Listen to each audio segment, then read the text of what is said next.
Thibitarĩ-inĩ nene ya Gĩcũa-inĩ wadi namba 3 kũrĩ na mũrwaru wa mwanya.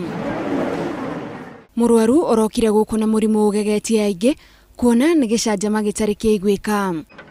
David Charo wĩtĩkie kana urege arameretie mũkinyi. Katika ile harakati ya kupiga mswaki, ule mswaki nikipiga hivi kwa bahati naweza sema ni ajali tu, ukateleza na ukatumbukia ndani.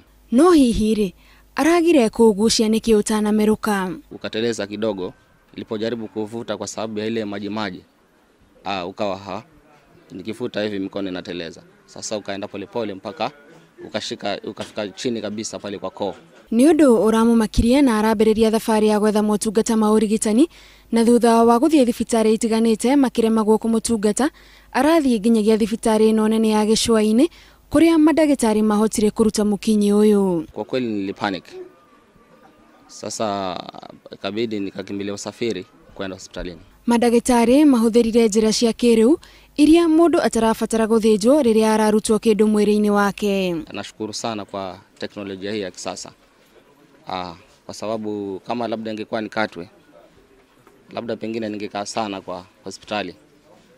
Lakini sasa hivi vile najihisi tu, yani naweza rejelea yale baada ya muda usio mrefu, naweza tu karejelea shughuli zangu za kawaida.